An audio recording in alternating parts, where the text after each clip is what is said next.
My secret, just do something that ain't nobody ever done before, but make it sound like something that's always been there forever.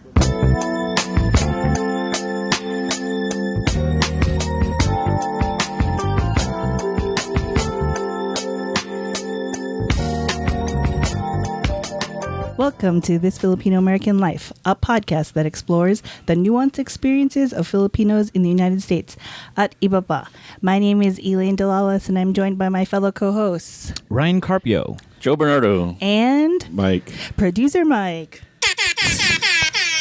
Ready with the air horns. Every time, because the people love them. And on this special bonus episode, we have resident reality checker, Girly! Yay! And we are Joe. Joe is so excited.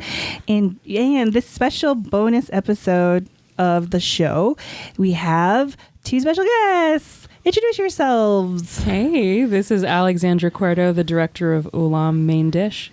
And this is Rey Cuerdo, the producer of Ulam Main Dish. What? Yay! Delicious. This is going to be a delicious episode. Yes. Welcome. Welcome. to podcast. Thanks, guys. Yeah, especially with all the food in front of us. Such All the delicious honor buyers. to be here. Pleasure to be here. This is microphone our spaghetti. This is our first podcast, guys. What? So Yes. excited. We are very honored that I'm you going are. to use air horns. We're very honored that you are. We're your first podcast. So Yay. I'm blushing. Right, really is. Yeah, that's cool. Yeah, so we're interviewing you two because Ulam will be a featured film at the Los Angeles Asian Pacific Film Festival this year. And your screening is scheduled for Sunday, May 6th at 4 p.m. Tickets are still available at festival.vconline.org. And then you search Ulam and it will be there. And there will be a link on this blog post. It's funny. I search Ulam all the time. That's just in general. You're hungry. I'm all also the time. food appreciator, so Yes. just saying. But search for Ulam at a film festival is awesome. Yes. Yeah. And so, Allie, how did the desire to document the explosion of Filipino food come about? That's a great question. I mean, it's such an easy question, right? No softball here. So I started this process about 3 years ago. It started actually in conversation with my dad, who is one of my producers. And I think we were at Thanksgiving. Yes, Thanksgiving dinner. We had guests at home. One of them was a close friend of mine from college, and the idea behind the food document, Filipino food document, was something we were like throwing around, talking about it, but we never got around to it. And then at the table, we mentioned it, and Ali just out of the blue says, "Why not? I'll do it." And that's how it all started. wow. That's the best way to start a project, is to just be like, all right, let's do it. Yeah, like why doesn't this exist already? Yeah. Yes. Like, why didn't this Filipino American Life existed? And then it did. Good job, Joe. Thank you. But yeah, so we started it in LA and then went to New York, where I'm based now, and have kind of gone back and forth over the last 3 years. For me, it's been a lot of interviewing chefs, pitching chefs individually, sleeping on couches in the meantime, and just, really making it my top priority. Yeah. Before this, I was a director at BuzzFeed, doing lifestyle content for them. So it's been fun. Nice. So me and Girly have watched the film when you premiered it on LA Broadway. Times.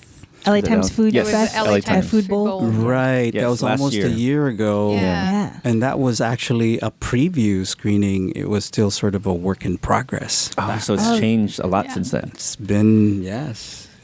Oh, But You should even come- then, there was a lot of excitement for it. yes. It felt good already, right? Yeah. Or you got hungry already. Oh, yes, yeah, for sure. absolutely. Yeah. Yeah. So me and Girly watched it. The other three have not. Sorry, I haven't watched it. I'm waiting for the VC Film Fest. May Yes. 6th, May 6th. Yeah, May May 6th. 6th, 4 p.m. Buy your And tickets. I thought you did a really good job, even during the preview screening. Thank you. I haven't watched the updated film, but What were some of the challenges you had making the film? I mean, the first challenge was that we had no money, as every indie filmmaker knows. This was self-financed. Yeah, so it was really a lot of the money that I had saved up working in the film industry for the last 8 years, and then also like pitching to private financiers, investors slash friends. Did you do the Kickstarter Indiegogo route or no? No, actually, we didn't do that.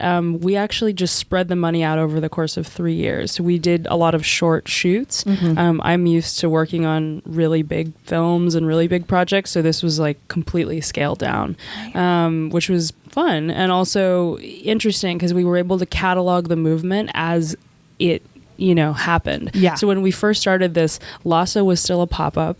Yeah. Chad and Chase actually hadn't met Alvin yet, who gave them their space at Unit 120, which now here they are today. And it's their space. It's their space, their food and wines restaurant of the best restaurant of the year. Yeah. So it's amazing to see that journey from how it began, to where we are now, and to be part of that movement and to meet all the same chefs as they were meeting each other and help introduce them to each other. Yeah, because 3 years ago, I mean, we've all heard it, right? That Filipino food has always been like, it's going to be the next big thing, the next big thing, the next I've big been hearing thing. it for like 8 years. Yeah. And then 3 years ago is kind of like the start of the precipice of it being at its peak. And I feel like now we're for sure in the like peak. So you got to witness that. And so how did you choose the chefs that you ended up talking to in the film? Great question. So how we started was I really wanted to profile people that were Filipino and really wanted to rep Filipino food. At the time, there were a lot of people doing Filipino fusion or Pan-Asian or had Filipino touches in more of like an American restaurant, which there's nothing wrong with that. All that is awesome. More Filipino food, the better. So is that like the Republiques, the Squirrels, those like type of places? Because Republique, there's a Filipino chef on staff, but it's not necessarily Filipino, right? Right. This was the days before Sorry Store, before, a lot of people are coming up, before Big Boy, Chef Barb, before all of that. This was when we basically had Andre Guerrero in LA, right, who's been repping this whole time. We had Alvin Kailan, who was just in the process of starting Unit 120, and then we had Park's Finest, and Rice Bar. When we interviewed Rice Bar, it was 3 months old, I think. Oh, wow. So this was like at the very, very beginning. So there were actually very few, in my opinion, sort of Filipino chefs that were targeting their restaurants toward the mainstream. And so it was actually kind of a small list. Yeah. I had like this 5-page pitch and this vision board 3 years ago of who I wanted to interview in New York and LA. And we ended up interviewing all of them. Nice. Were they pretty receptive to your vision and I imagine, Most. right? Okay. Most of them were. I'm not going to name names, but some of them were hard to track down. Does the drama unfold on screen? Oh, you see it. Ooh, I'm all intrigued. Me too. Yeah, we talk about a lot of heavy stuff as well to do with the Filipino American community, specifically things like crab mentality and shaking off, colonialism and like how it's affected how we judge Filipino food as Filipinos, and so like we kind of used like the funness of a food documentary as a gateway into all these deeper issues. Oh, wow. Yeah, it's also fun and it's food porn. I mean, I'm sure we'll get really hungry, but yeah. Do you ever talk, I haven't seen the updated version, but do you ever dive into the American consumer's opinion of Filipino food? We do a little bit. Something that I really wanted to do in the movie was profile Filipino, like chefs talking about Filipino food. Something that I've seen a lot in the media is, there are a lot of American chefs that are sort of validating Filipino food. There's a lot of American media that's been validating Filipino food. And I think that's really cool, but I think it's also really important to hear the chefs say it in their own words. For sure. So a lot of what happened at the beginning of this, as I was making it, people would come up and tell me, oh, why don't you have a Caucasian person at the beginning of your documentary introducing the cuisine?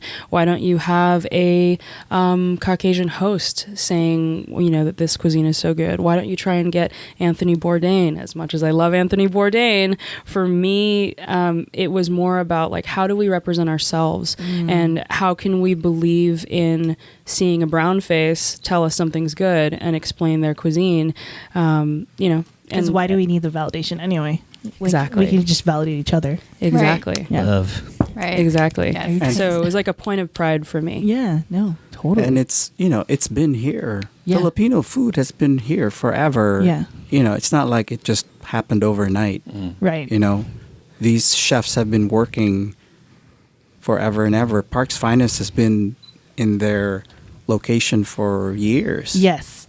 They're family to us, so Yes. we totally all Yeah. know. I mean, because John used to do the barbecues at our house, so he would be That's awesome. He'd be Yeah. the guy on the grill, Yep.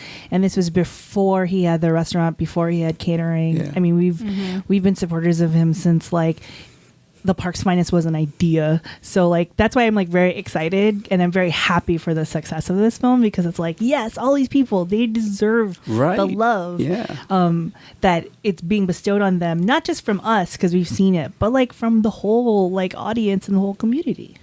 Absolutely. And I mean, that's the thing, right? Is like a lot of Filipino chefs come up in the restaurant industry cooking not Filipino food. Yeah. Because those are the opportunities that exist. I Yeah. mean, you got to feed your family, Yes. right? You got to have a job. And so something that I've seen a lot is Filipinos excelling at making American food, making French food. Yeah. Charles Alalia is a perfect example of this. Yeah. He only cooked in Michelin-starred restaurants before Rice Bar. Yeah. And I don't know if you guys have been to Rice Bar, but it's Yeah. the smallest Yeah. space. Yeah. And he- Watching him work, I love watching him work, and I know he often posts videos of his prep on Instagram, and I'm just enthralled by his prep because he's very meticulous and creative in his own right in terms of combining techniques that he's learned from French and other cultures and figuring out how that might apply to the prep of our food. Absolutely. And he's a trained chef. He could have come out the gate and made a French restaurant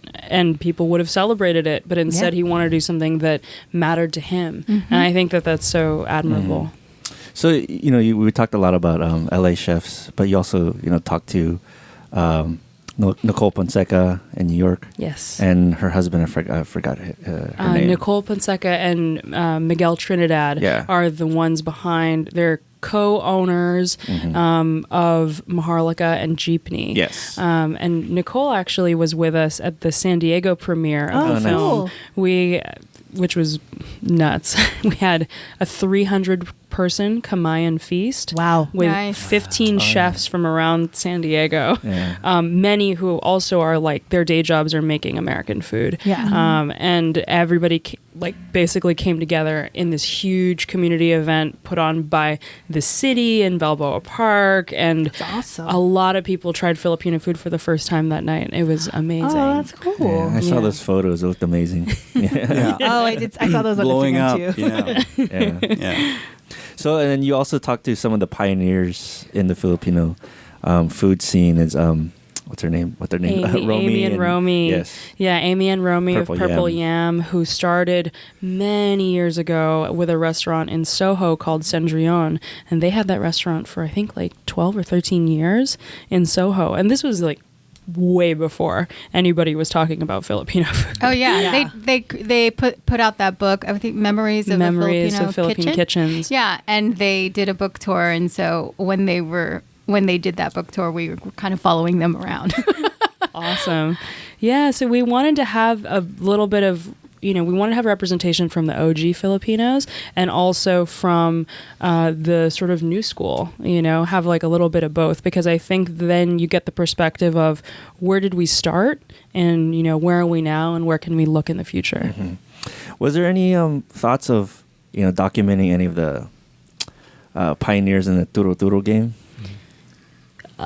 Yes, we did go to some of them, and surprisingly, some people didn't want to be featured. And so We're not really sure why. No hard feelings. And not naming any names, but I thought that was interesting. There was more interest for sure from Filipinos that were sort of, I would say, first generation, or second generation. And I think that there is a little bit more of like a willingness to talk about the struggles that people had coming up in the restaurant industry than I think some of the older generation who more wanted to focus on the food and less about the journey. But, for me, I really thought that it was important to talk about the journey leading up to these great restaurants, because to me, that's the inspiring part. Yeah. Is to see, like, how did you get there? Every time I see somebody that's successful, I always want to know, what's your story? How did you get there? For me, like, that's the part that I think can empower people to hopefully, like, follow in the example of some of these great chefs. Hopefully, like, with the success of Ulam, if you ever do a part 2 to it, it could be like the points. Because I would totally love to hear the history of DJ Babinkahan. My DJ name. That's Joe's DJ name. Love it. Because like that's a spot that I grew up going to. Like I remember when it was a small grocery store, like it was the size of this room essentially when it was a grocery store. And then I distinctly remember when they went to their space now, and that was a bigger grocery store. And then Island Pacific moved in, and then they just revamped into only a restaurant. And so it's just crazy to see that transition, but they're still around and they still have lots of locations. Yeah. So it's like, oh, you are like the OG. Like, there are a lot of Filipino turo places where they're kind of a staple within a community, right? Yeah. I remember in New York there was LV's Turo back in the day, but it's no longer there. Right. Yeah. So we actually mentioned that place in the documentary, and that was one of the reasons that Nicole had for opening up Maharlika was because all of these restaurants that she grew up kind of with and going to, they all closed. Yeah. And so the question is like, how do you make a restaurant also for today's scene? How do you make it for today's community, and not just specifically for the Filipino community or the Filipino American community, but how do you compete just as a restaurant? Did they close because like they were older people and they just wanted to like retire? I'm not sure. I wonder. Maybe also the rent. Maybe. Oh, the rent. It's Manhattan. So it was in Manhattan. I don't know this place at all. So it's in Manhattan. Oh, because like I mean, DJ can hang around because it's in Panorama City, and I'm assuming rent is not going to be super high. Or West Covina. Or Cerritos. Yeah. Like it's Cerritos. It's like an actual like standalone, and I'm always surprised. There's a banquet hall, Joe. Yeah, I know. We should totally have a party there.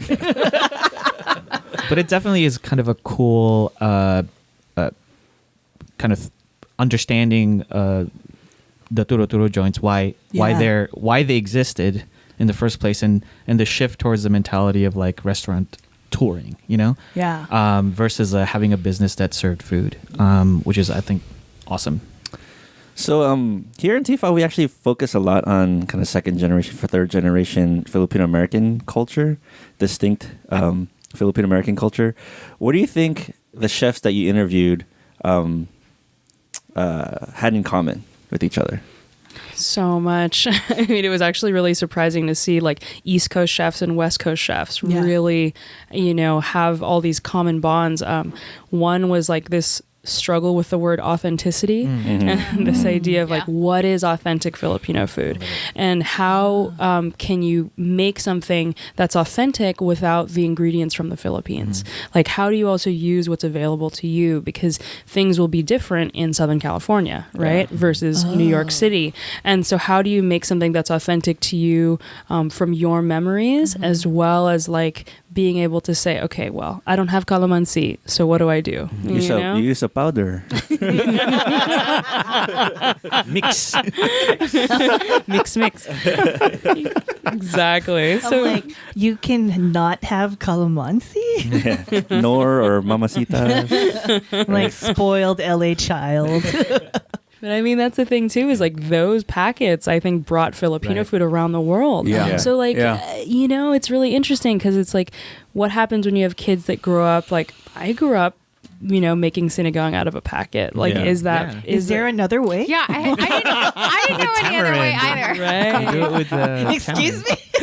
Joe had to explain to me, no, you actually can ground up, the flavoring. Why bother when Why? Nor sells it to you already? Or Mama? There's different souring agents too, like Yes. Right. camillas. Exactly. And Lhasa uses apple. rhubarb, And right? we talk about those souring Yeah. agents. Yeah. It's important in our food. Right. And Yes. so that's an interesting thing too, right? Because like I grew up eating sinigang how you grew up. Yeah. And then you go to Purple Yam in Brooklyn and they're using ingredients from the Philippines. They're using ingredients like the quote unquote real way. And that's the way that for them it feels the most authentic. Right. But then if you walked into Purple Yam and you had their sinigang and you said, well, this doesn't taste like what I grew up with. Yeah.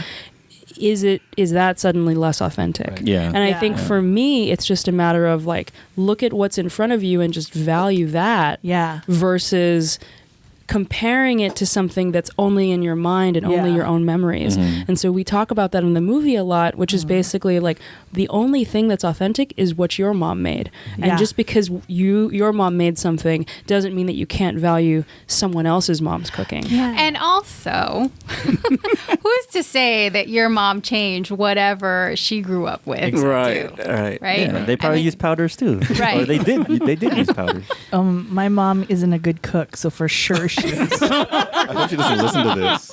No, it is. I'm not like, it's not a surprise. It's not a surprise. I will tell this story. When my parents were dating, my dad gave my mom a book called Let's Cook with Nora. I've seen that book. I know that book. It's a very widely known Yes. cookbook in the Philippines. Yeah. And my dad gave that to my mom because my mom tried to cook a meal from him and it was awful. And then it was like, the inscription is like, happy cooking. And then like the story really is like, she can't cook for shit. So it was like, here's a cookbook, learn. And then like, it's not a surprise. Like the women in my family they're not very good cooks. Like this is not like, I'm always like, this is when my dad was the one making adobong pusit and like, Yeah. and making shrimp, because if my mom did, it'd be like, But it was authentic. bad. Authentically bad. Authentically bad. Well, so that kind of leads me to the question of yumminess and deliciousness. As the food appreciator of the podcast, I'm Yeah. curious to know if you got to taste or eat Just any the of the taste. foods that you know in your travels and interviews. Every single dish. Why are we doing this? It's a hard job, but someone's got to do it. Oh my god! 10 pounds later. Oh yeah, you're looking at me 10 pounds later. Internships available for someone like me. I'm just saying. I carry good bags and stuff like that too. I mean, the hardest one actually was when we had a kamayan or a boodle fight for the OGs. We had a boodle fight at Jeepney with I think 15 people, and in the beginning of the film you see that boodle fight, and we had so much left over. What do you do? Ryan's feelings are hurt. We had like You call me up, girl. We had like 6 boxes of bawang. Oh my gosh. Like, Amazing. That's like 2 weeks worth of food. like 6, like with the like 2 like little sections and then a big section for the rice. Like 6 of those. That's called a legitimate Filipino party, right? It's better than craft services. I'm Yeah. Oh, I'm sure. like, so totally thinking like ulam rice, right? Like that's what it looks like in In the fact, container. that was craft services. It was. Like that ratio. When we went to Park's Finest, they didn't even give us rice. It was just all meat. It was just boxes of meat. Oh man, so Parks. good. Parks. Amazing. the cocoa beef. The bibingka. So what was your favorite dish during this whole project? Oh, that's a That's a tough hard. question. I that's think. a like tough question asking for anyone. To pick between children. Like, Sophie's choice. Say some of them. yeah, right. Some of Some them. of them. All the food. I'm like the eldest. You know? Oh man, so good. There was a dish that Romy made that I don't even think is on the menu, where he made a whole fish that had coconut milk and coffee beans. Oh. Man, Blew my mind. this is just gonna make me hungry. That was amazing. Rice bar, the longanisa rice bar. Oh, is Oh, yeah. yes. Make it themselves. Yes, Real. Yeah, I that's can Mike's attest to that favorite. one. So I can attest to that good. one. Let's see what else. Mama Laya's coconut beef Yeah. at Parks. That's the shit. That's always good. The elote, but that's not Filipino. But yes. Right. I mean, it's all so interesting. There's at Jeepney, they did a longanisa burger that actually won Best Burger in New York over Shake Shack. Yeah, Nice. that was good. That was also Yeah, amazing. So you that's see stuff amazing. like that, and you're just like, damn. Is why it like don't a patty or is it like It's like a huge burger, like this big with a Filipino flag stuck into the top. So is there like a hamburger patty and then a longanisa on top, or is it No, just the longanisa? patty itself is made of longanisa. Oh, And it has an egg on it, right? And it's got an egg like on an it. over easy egg. Yes. Oh, They say my logged God. that. They say logged it. I'm happy right now, but I'm a little bit I know. sad. So Lhasa is open after this. Oh my gosh, yeah, the pancit Oh, at I love Lhasa. That's yes. Oh my god, the Brussels sprouts. I could go on. Yeah. Yes. Yeah. This is my favorite thing to do. Talk about food. That sounds like so. Aling Neri is a famous point in LA, and she has a truck, Neri's Catering, and they have a tocino burger. So it kind of sounds similar because it's Amazing. basically like tocino on a pandesal brioche bun with a fried egg, and then maybe like some achara in it. And I just know, I'm like, give it to me now. It's so good. I feel like Filipino food is some of the best drunk food. I don't know if you guys agree. Sea lugs and We had Right? we had a question up in San Francisco at the Q&A where the question was, what's the best beverage or liquor that would go well good with, question. like a pairing? Yeah, San Miguel, right? Lambanog. pale pilsner, So what did you answer? Beer Yeah. ended up Yeah. becoming the answer. Red Horse, because you're gonna get drunk as fuck. Yeah, there's actually a restaurant in. I don't know if you guys have been to Filipino food in the Bay. Yeah. Have you been to Lucky Chances? Yes. Yes. That is Ryan's. Been eating there since That's 2001. Ryan's I joint right love there. that place. I just tried it. Still never been. Real. Still I never can't been. imagine I mean- going to a 24-hour Filipino food place in a casino at 4 in the morning. Yeah. I've This is only the been there truth. after Lucky midnight. It's Well, okay. That's when we That's were- only the best place to best time to eat is after midnight. Yeah, Because this is true. because then you turn into a gremlin. no, it's not because I can't get myself to pay $12 for a sea lug during the day. I'm sorry, but anyways, It's like, oh, it's after midnight. I'll do it. yeah. No, I do love Lucky Chances. The too Carifas drunk wears to off know. after midnight. It's so funny that you said that because I went to school in the Bay Area and people are asking, where's the best Filipino food? I'm like, oh, you got some places in Daly City, but man, Lucky Chances. Lucky Chances. They're like, what? I'm like, yeah, their menus. Still have never been. It's like gotta how we go. went to California. We were just in Vegas, and we went to California Casino, but we're old and none of us could make it to midnight, so we didn't get to have oxtail soup at California Oh, Casino. it's okay. I heard Next there's time. there's Filipino restaurants in Vegas too. Oh, Yeah. yes. Oh, yeah. Which is, we went to the Cutting board. Yes. We did. It was That was a great place. delicious. I'm still dreaming about their bibingka and ube souffle. souffle. Souffle. Souffle. We on our Instagram we put up pictures. It was so good. And Chef Gloria came out because we were so happy and we wanted to take a picture with her. And we asked her, "What's your most favorite thing to make?" And she pointed at the souffles. That's amazing. Yeah. Ube And like is how my favorite. for me it's like yeah. how cool is that you can go to Vegas and have bomb ass Filipino food. Yeah. And you can go to I don't know if anyone's been to Philly, but have you been to Perla? I've heard about it. But Yeah, no. there's a place called Perla. Lou Bokila is like just an OG. He's an amazing person. He like named it after his mom. He has a second place that's opening up now. Like Filipino food is blowing up in Yeah. all these cities. Like I didn't even know there were Filipinos in Philly. Because it's Philly. Filipino. There you go. Oh There my it is. God. There it is. So, and actually, that's one of the ideas that's been circulating around for a potential Ulam sequel, Yes. is to go to all the other cities that Yeah. Yes, Like Internship. DC. Please. Yeah. We were saying ulam to baon. Oh my god. 6 boxes Toronto. of Can we go leftovers. to Toronto? Oh, we I want wanna we'd see love that Okay, to so the food. go cover to art Toronto. obviously needs to be a styrofoam box with the two holders for ulam and then the big rice / pancit area. So I'm sure Okay. you get that a lot. That question a lot. How come you only focused on LA and New York, especially probably in the Bay? They get that. Why just LA and New York this round?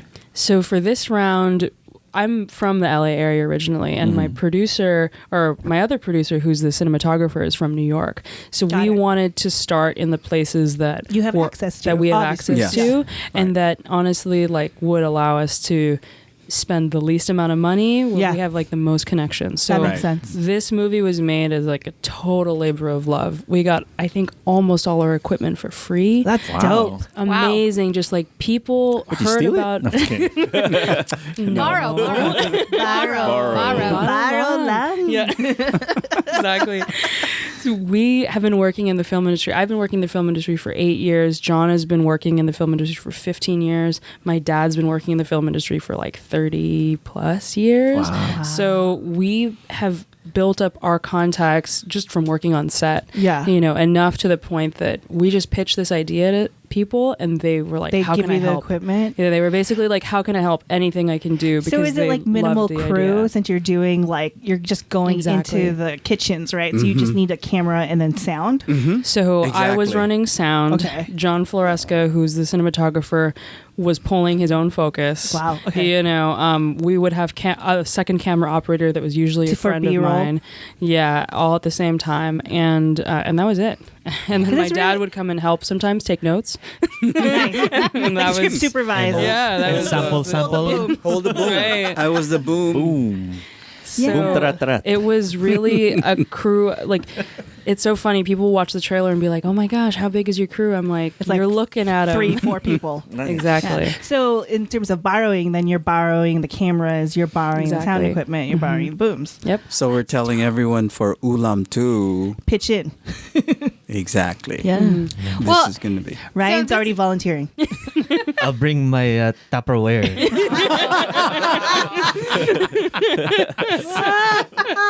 My Ziploc. This is really cool to know.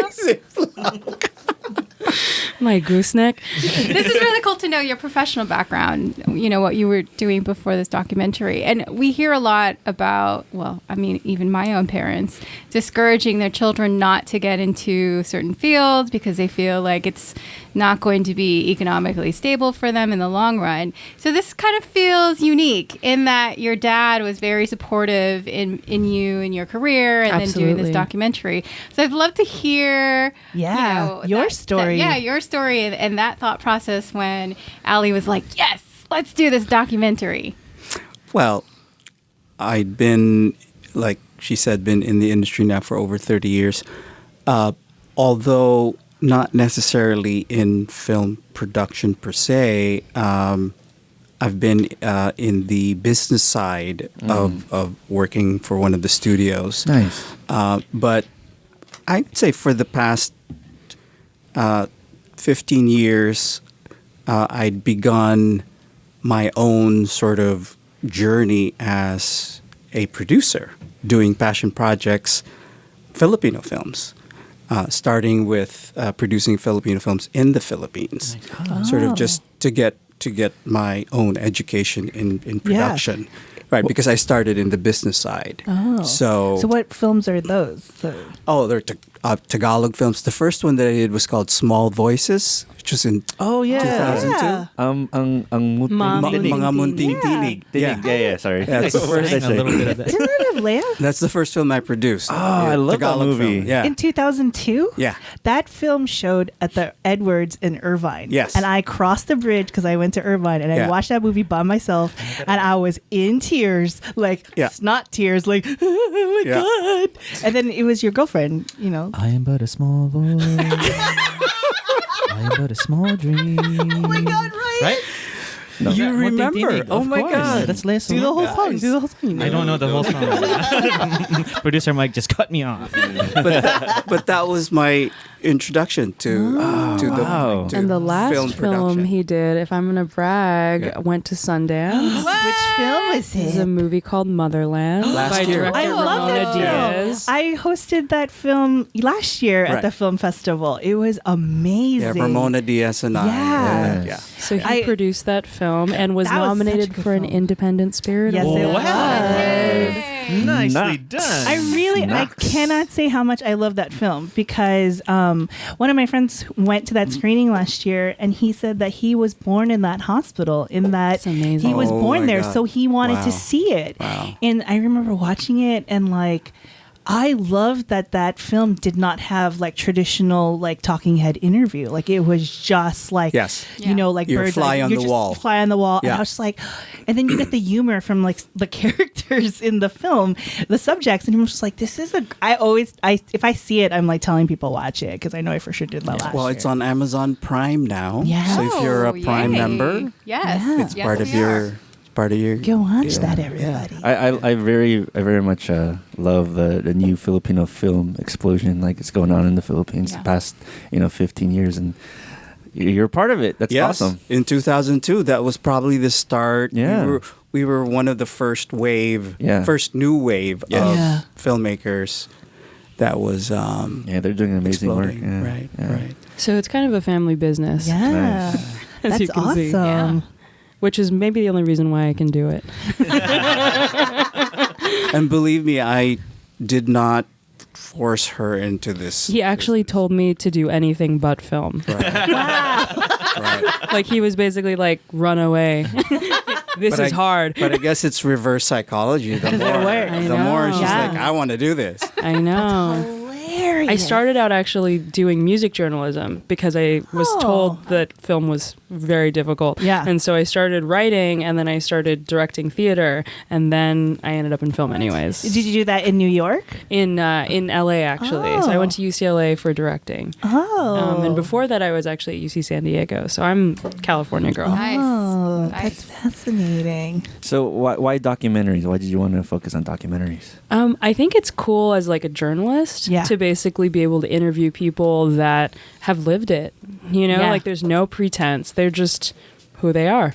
Yeah. And so it's more about like getting intimate interviews and like becoming friends with people and really Yeah. seeing like what's up and hearing people tell their stories. Like so inspiring. Yeah. Especially like being in film and having a lot of people like tell you no. Basically over Totally. and over again, like, no, don't do this, it's too Yeah. hard, or no, I won't give you money, or no. And like all these restaurateurs went through the same shit. Yeah. That And makes so sense. to be able to like step outside of the norm, Yeah. you know, and not be a doctor or a lawyer or an engineer Yeah. is amazingly difficult. And for me, it was like, wow, here are a bunch of other Filipinos who in my mind have made it. Yeah. Like, let me learn from them. Totally. I feel like this is very much like I'm trying to absorb everything because like Mike knows I did like initial shooting of a short of a documentary because I want to chronicle the rise of Filipino Americans in short flags, and Mike doesn't care because he grew up in Oxnard and there is like a short flags culture there, but this is new to me, and so I did like preliminary shooting of it, but I like life gets in the way, right? And Right. I have a job and I do this, so Right. like that footage is just sitting somewhere waiting to be edited, but I'm like pushing Do it. I'm pushing myself to at least finish it for next like festival season is Do it. short, so We Yes. need more Do it. representation. Do it. yeah. Because like the idea is that we push that out, and then like there is another story where I wanted to cover the rise of guys are gonna trip out on this.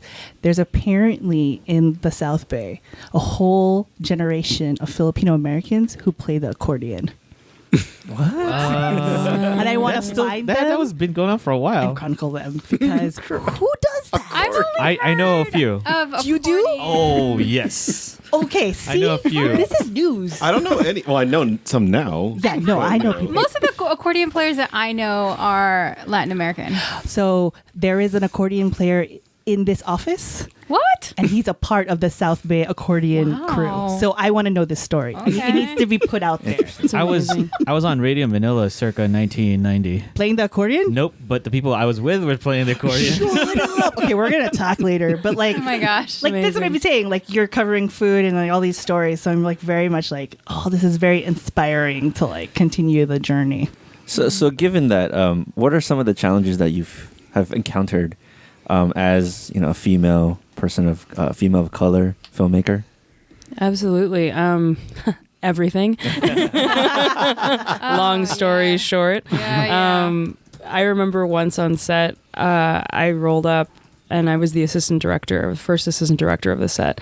And this guy shows up and he was like, "Oh, PA's park over there." And I was like, here's the thing, bro, is I'm your boss. Yeah. Wow. And so I'm going to park over here. But it literally comes down to Go get me like, some coffee. I mean, get me a drink, make me a sandwich. Yep. No, I mean, like, that's the thing that's so interesting is like I remember thinking, man, if I'm going to do my first feature film, my collaborators have to be so cool. They have to be people that like we have mutual respect. Totally. We really like understand each other. Like, because when you're an hour 14, people get testy, Yes, they do. like, and so it's a matter of like who really supports you and who really believes in you. So my cinematographer actually kind of went through the same thing. He's a union guy and he wouldn't get jobs because he was Filipino and people just like didn't want to hang with him or didn't think he could hang. And so the people that gave him jobs actually were women in camera because they understood what he was going through. Yeah. And also they saw that he was, a good worker and a smart guy. And so I think actually that's the reason why John, who is many years older than me, and I like could really connect because we had worked with people that had both given us chances, and believed in us that literally looked like each other, and that's the thing that I've realized, like with mentorship, is it's so important to mentor like young brown kids of any kind, because at the end of the day, they're the ones that aren't being given a chance, because at the, people that are in power look at them and say, I don't know if I can really connect with you. I don't know if I can really connect with your stories, and it's sad, like I think that, for me, if this film was to, blow up, like I would just hope that a bunch of Filipino kids would see it and be like, I'm going to make a movie tomorrow. Exactly. Yes. That's really what it is, because like I grew up in Orange County and there wasn't really a lot of representation. I was in a Catholic school and I was like, Did you go to St. Joseph's? No, I didn't. I went to St. Angela's. Oh. But I was like one of like 2 Asian kids in my whole class. It was like that kind of thing. Yeah. So looking around and being like, man, there's no one out here that is like me. There's no one I can look up to. I felt like, okay, like, we got to lift each other up. Totally. So that's really been the main struggle, is like trying to move in a world in which there are so few mentors and in which a lot of people like don't take you seriously just because when they look at you, they see whatever they think of your culture, your gender, your age. Totally. etc. Yeah, because I have a friend who she went to film school, and then upon graduation, she was doing like PA stuff, and she was, she's really talented. She did a bunch of shorts, and they have been in the LA Asian Film Festival, but she just wasn't getting work. And her choice was she moved to the Philippines. And the moment she moved to the Philippines, she got signed. She got an agent. She got a manager. She's been directing commercials out there. Like she's getting the work, but it's kind of like sad that like, why did you have to leave to get that, to build, because, it's like Malcolm Gladwell, that 10,000 hours repetition, and she's not getting the repetition here. She's getting the repetition there. But like, why? Like you should be able to do it here. Right. And that's why I think it's so important that we all support each other here. Yeah. Totally. Because the more support we give to filmmakers in our community, like I keep telling people, the only way I can make another movie is if this one does well. It's like kind of like trial by fire in that way, It's just like, go out and see our films, like I'm going to watch Crazy Rich Asians, it doesn't even matter. I cannot wait. Like it doesn't even matter like really what it is. Like I think that we just all need to support it with our dollar. Yes. And even if you don't watch it, just buy a ticket. Right. Yeah. Right. Buy the ticket, give it to book. someone else. Yeah. Tell everybody about it. Because that's what, like, I know a few friends did for Black Panther. Like, they weren't able to go during the week, but they still bought a ticket. It was like their way to, like, they knew it was a movement. And like Crazy Rich Asians is going to be the same thing. Ulam, for sure, it's the same thing. Like, I want everyone to come and fill this house. Thank you. Yeah. Thank you. We heard that comment also in San Diego about maybe this could be the start of a Black Panther movement for not just for the film, but for everyone. Yeah. Yeah, absolutely. Yeah. So, where does the film go now? After LA. Now, so actually before LA, we're doing a screening at Newport Beach for the Newport nice. Beach Film Yay. Festival on Monday. We are the Filipino spotlight film, Awesome. which is cool. Awesome. And then after Newport Beach, we go to LA Asian Pacific, which is on Awesome. May 6th. And then after that, we go to CamFest. We Oh. go San back up. Francisco. San Francisco. Mhm. And then after that, we're going to start on the East Coast. And So- do the circuit there. Yeah. Oh, because the New York Asian one is in June, right? No, July. July. Okay. Yeah, Yeah. we'll be there as well. Awesome. So No dates yet, but we're figuring it out. Got it. touring the film. And then are there plans? I'm assuming you're working the business end for like distribution on Yeah. like streaming service. There are lots of conversations Yeah. going on. Awesome. And obviously the festival circuit will help that along sure. as well, depending on the performance Yeah. and the reactions. And everything's been really good, positive so far. Fill So those houses, buy those tickets. yeah, so fingers crossed and say a little prayer. Maybe we'll get somewhere. Oh, powerful Yes. energy Yes. in Yeah. the universe. Here we go. That's Yeah. all to happen. I can't wait to Netflix and chill and watch Ulam. You know what that While, means? while eating adobo. There you go. Why? You invited me to Netflix and chill. Do you know what that means? No, just kidding. He did. He's looking at me like, 2 What are you a.m. talking about? You up? Bring over some adobo. joke only. Ryan always comes over, so. It's all, girlie's out of town. Ryan, come over. Sorry. But you have to clean up before she comes home. So, you're still in kind of in the middle of the festival circuit. Just starting. Just starting the Just festival starting, circuit, yes. and you got to think about distribution. But have you thought of a future project in mind? Definitely. I mean, I think the interest is there for Ulam too, for Okay. sure. I mean, you already have an intern with Ryan. Food appreciator is there. Let me taste that before you do. I don't want you to get sick. He's gonna always have Ziplocs prepared.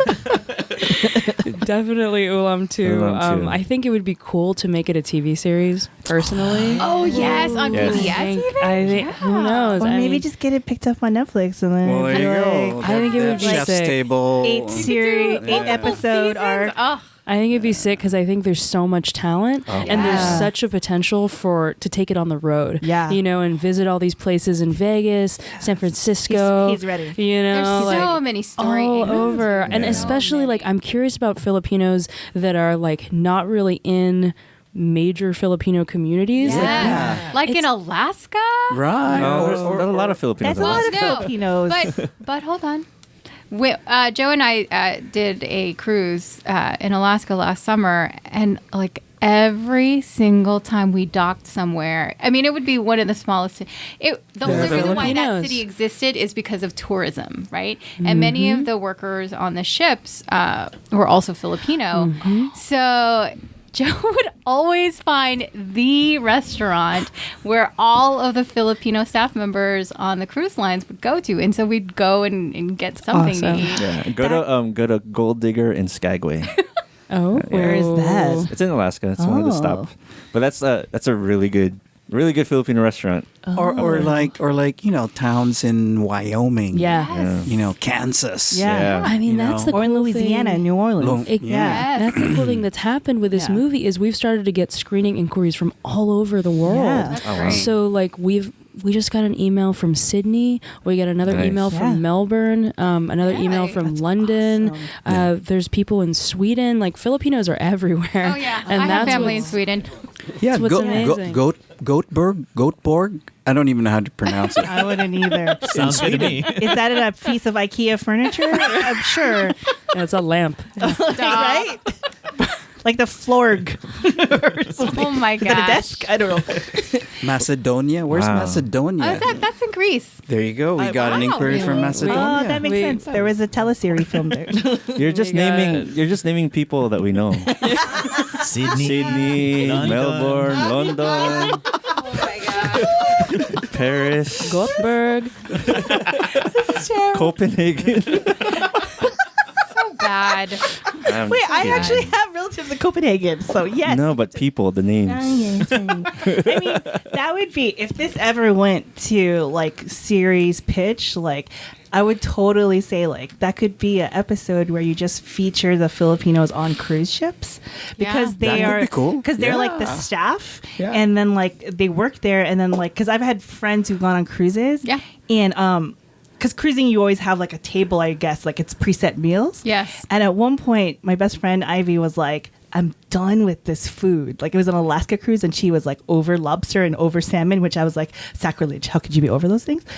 But she asked the waiter that was taking care of him, hey, do you think we could get some adobo and rice? And they did. And they did. Yeah. They Oh, made yeah. it for them. Yeah. So I Yeah. was like, Yeah. if you ever went to Amazing. series, that would be fascinating to Yeah. see like the cruise culture Right. and how they're able to create. I like that. And I like I think that. OFWs specifically, Yeah. right, are such a huge part of the economy Yeah. of Yep. the Philippines. And I think something that we all relate to, I know that in my family, you know, we send money back to the Philippines. Oh, you know, yeah. we have all lolas and everyone Yeah. is back in the Philippines. And I think like that's a tie to sort of the motherland that I don't think anyone's really Yeah, talked about. because if you go to Australia, you could go to Dubai, you could go to all those places, right? Filipinos are everywhere. Yes, That'd be yes, we are. amazing. I'm putting it out in the universe. Netflix is going to pick this up or Amazon for an 8-series arc, and you do one on cruise ships, one on Dubai, one it's gonna on be multiple Australia. seasons. Amen, amen, amen. Well, I'm saying first series, 8-series arc, and then you go on. That's just like the trend on Netflix right now. guys. Well, if you need like a Filipino or Filipino American history consultant, let me know. Yes. So if you need a history consultant, you have Joe. If you need a food appreciator Definitely. intern, you have Ryan. Guys, I have my whole crew here. If you There you need go. somebody to run sound, apparently Mike is here. I'm volunteering him. The best sound engineer in the world. Ever. Now we're like applying for I know. internships right If you need somebody to run script supervisor, I have done this on previous short films. I will do it again. You guys Did are the this, best. did this suddenly turn into a pre-production meeting? Maybe. If you want an AP on a project, I have done that too. Ulam Just and TFAL. saying. Oh my gosh. So we're almost at where were we at, producer Mike? What time are we at right now? You can talk in the microphone. We're at 50 minutes. You say? I'm gonna have to edit that out, by the way. Why? Ugh, leave it in. So where can people find you on the internet? On the internets, we are at ulamthemovie.com. For screening information, you can go there as well. We have links to all the tickets for all our future screenings. We've been really happy to have sold out screenings in every city we've been in so far. So we're hoping that we can bring that love back in LA. Yes. Also, we're on Facebook, ulamthemovie.com, and also Instagram at ulamthemovie. So please follow us. Yes. We post food porn pictures. Yes. And you can apply for an internship. Really, whatever you want to do. Ulam the movie. If Ryan doesn't take it, but yes. So here's an idea. Whenever you feature a film, I think you should like just have pre-cooked things and fan it to the people watching. Yeah, like And have, like, waft popcorn. Ryan the- wants smell-o-vision Waft the- and all the- Lechon, The lechon corn. Oh man, that'd be Smell such of a good dilis. idea. Smell of dilis in the audience. Dinegoan. Oh, and Dilis is in the movie. But Oh. It's delicious. Yeah, all Oh my god. all the stars of the movie are food. Oh, man. Starring Dinegoan. Chicken adobo. That'd be hilarious. I would watch that. Balot. Yeah. Can you have a little boy yell taho? Like, Oh my gosh. that'd be hilarious. But yeah, watch this movie, Get Hungry, Sunday, May 6th, 4 p.m. at the Japanese American Theater. Go to the blog. We'll put the ticket info, and for sure, buy your ticket. Buy your ticket. Well, last question. Will there be any of the chefs at the screening at all?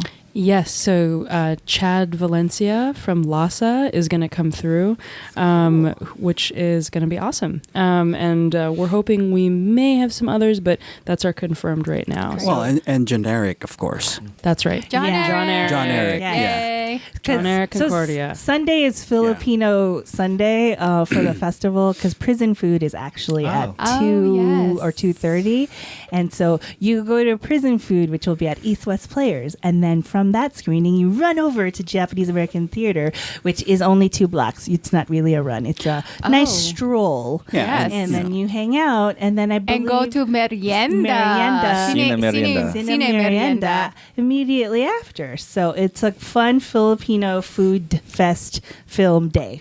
Oh, that. Please. That's all letter very F. nice. Those are all That's Fs. really That's good. very nice. Very nice. Make it a double feature. And I think John Eric is in prison food as well. Yes, John Eric. He's is in prison the food. host. He's the Yeah. host. Yeah. So TFAL will be representative at Prison Food and at Ulam. So we're very excited to be a part of that. Yeah. Awesome. Well, Thanks, thank you guys. so much. Thank you for Thank being on the you. show. Thank you so much. Really great. Thanks for having us. Yay! Yay.